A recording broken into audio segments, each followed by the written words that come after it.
Hello everyone, and welcome back to the Calvin Tobin Show. I am your host, Calvin Tobin. Today we have a lot to talk about, so let's get right into it.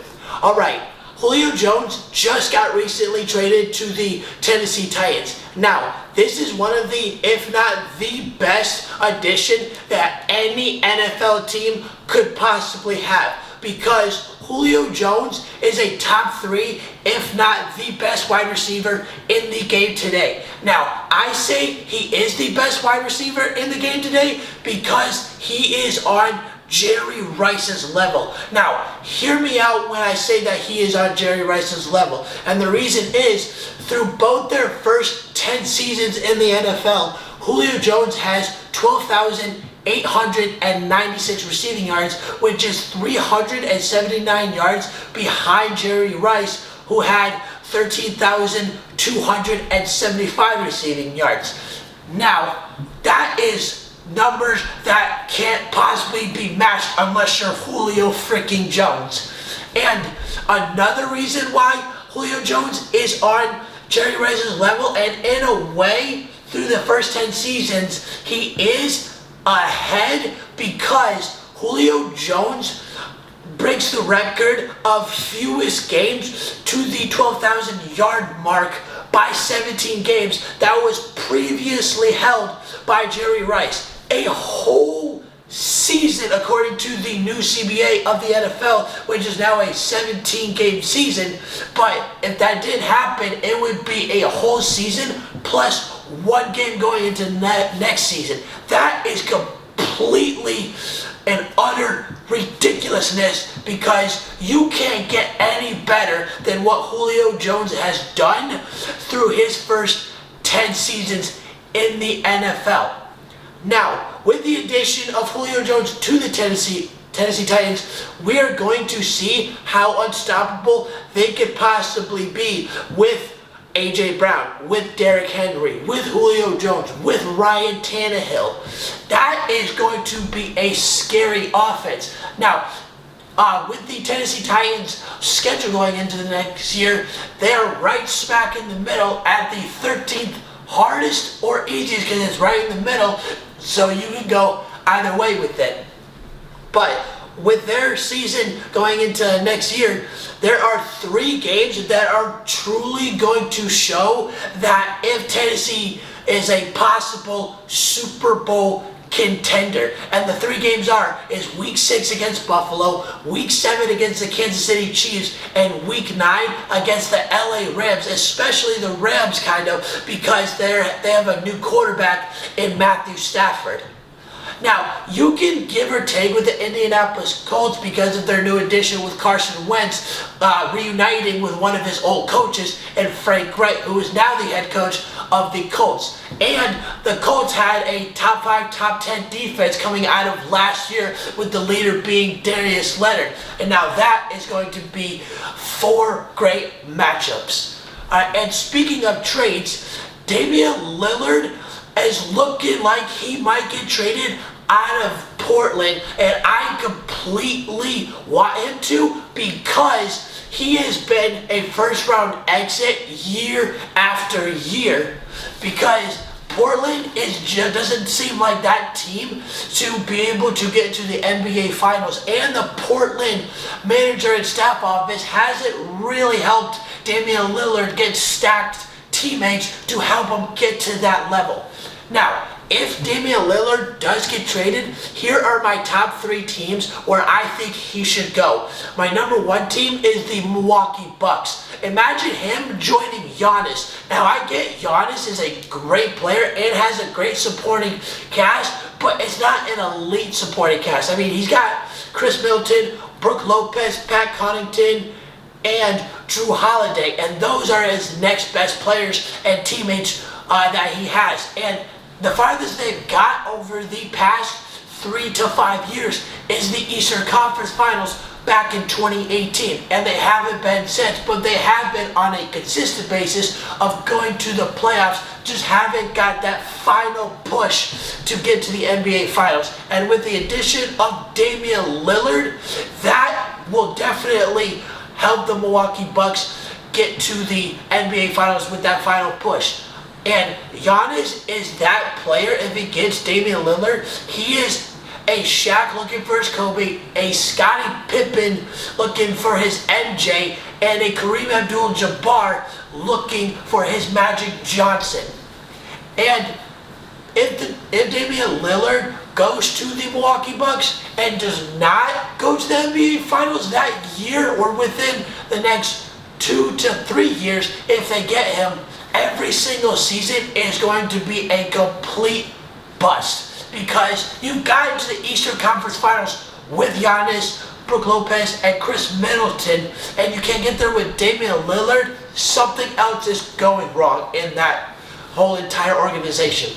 Now, the second team where I think he should go to is the Boston Celtics. And they've been practically on repeat of going to the Eastern Conference Finals. They did it last year and they played the Miami Heat but lost in 7 games. They also did it in the last they also did it twice or 3 times in the last 5 years, and Jason Tatum's first year back in 2017. And for how great that the Boston Celtics have been with Kyrie Irving, Jason Tatum, Jaylen Brown, and even having Kemba Walker in the mix, that you would think that they might finally get to the NBA Finals, but they just haven't got there yet. And I think that Damian Lillard would be that guy that could also make that final push to get the Celtics back in NBA Finals contention or be in the NBA Finals like the Boston Celtics should be. And just like the Milwaukee Bucks, if Damian joins and they don't get to the NBA Finals, the season is going to be a bust because they've gotten to the Eastern Conference Finals without Damian Lillard. Now, my third and final team that I think Damian Lillard should go to is the Dallas Mavericks. Imagine him with Kristaps Porzingis and Luka Doncic. That is a scary trio, and you wouldn't want to be any part of that. And that would be the next, in my opinion, the next best trio under James Harden, Kyrie, and KD. Because obviously those are the 3 best because they've all won MVPs. And KD is the only one that's been to an NBA Finals out of them and won it. And imagine with Damian Lillard joining Luka, you have 2 players that can score 30, 40, and possibly 50 in a game if they wanted to. You also got 2 players with Luka and Damian that can get those buckets in clutch moments, especially Damian because he's known for his clutchness and is probably the greatest, if not definitely one of the top 5 greatest clutch players of all time. And that could definitely help them get past the first round, even if they had to play the Clippers again with going against Kawhi Leonard and Paul George. Now, speaking of the playoffs, the Utah Jazz and the Phoenix Suns are looking like the scariest teams to watch out for anyone who plays, because Utah is up 2-0 against the LA Clippers, which is a complete shocker, but at the same time it's not, because Utah did have about a week's rest to get ready for the Clippers, but the Clippers haven't got any rest whatsoever, so that can kind of take a toll on them a little bit. But as soon as the Clippers could get some rest, I really think that this game or this series could go 6 or 7 games and will be a great one. But it's going to be very, very hard to beat Utah because they have Donovan Mitchell. They have a 3-time Defensive Player of the Year who also won it this year in Rudy Gobert. You also got Jordan Clarkson, who was a 6th Man of the Year candidate.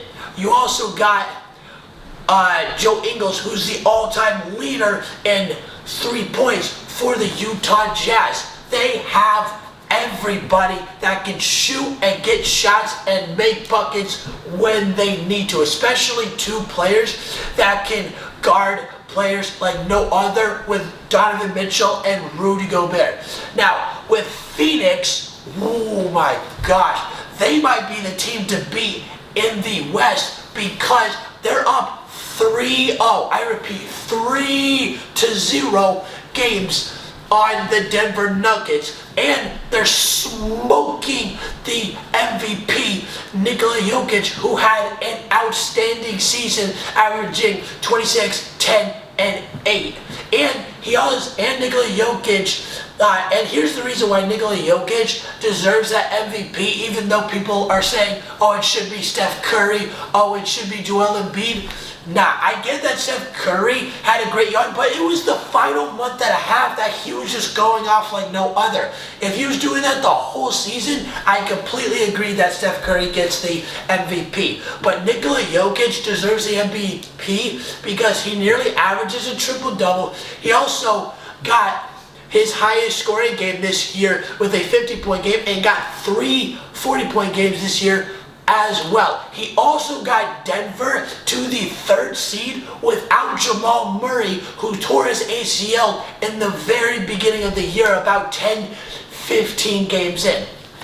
But anyway, speaking of Phoenix, they are probably the scariest team in the West other than Utah, because the 3-0 lead on Denver, and that's probably one of the main reasons, because they, in each of the 3 games, they've absolutely destroyed the Denver Nuggets by a total of 16 to 20 points per game. It's been an unbelievable team to watch because of Chris Paul being able to elevate DeAndre Ayton and Devin Booker to another level for how great they can be. And Devin Booker has been dominating this playoff too by scoring the highest amount of points that Phoenix Sun has ever had, when scoring 47 against the Lakers. Now, speaking of winning, the Rays are on an absolute tear this season, and the biggest help of being able to get those wins are Manuel Margot, Tyler Glasnow, Randy Arozarena, Joey Wendell, G-Man Choi, Mike Zunino. All those guys are fantastic players, and they all have 20 plus RBIs each, and they've been balling out like crazy, especially Tyler Glasnow, because he's in 2nd place with the most strikeouts this year, having 117 strikeouts, and who is just behind Shane Bieber, who has 122. He also is 5-2 out of playing 10 to 12 games with a 2.57 ERA. Glasnow is a very special pitcher, and he started off very legendary this year because he did what very few, if not no other pitcher has done, which is get 30 strikeouts in their first 3 games while allowing less than 3 runs. Now that kind of stuff is Cy Young worthy, and if he's not in the Cy Young talk by the end of the year, I don't know what you guys are watching or what you're missing, because he is a fantastic player, and he is definitely one of the biggest reasons why the Rays are winning. And how great their winning streak is that they have gone 22-5 over the last 27 games and 23-7 over the last 30 games. The Rays just can't stop winning. And another thing is that they are also the first team, and everyone was expecting maybe the San Diego Padres or the LA Dodgers to have the best record by now, but no, it's the Tampa Bay Rays, because they're the first team to get 40 and 41 wins. And right now, they have the best record in all of Major League Baseball with a record of 41-24. Now, how consistent can they be with this winning? Because they've got about 100 games left to go, because they're about 60 to 63 games in. So we'll see as the season progresses. All right, that's the end of the Calvin Tobin Show. Please subscribe to my YouTube channel so you don't miss out on any sports media. And please follow me on Instagram at Calvin Tobin Show so you don't miss out on any sports news and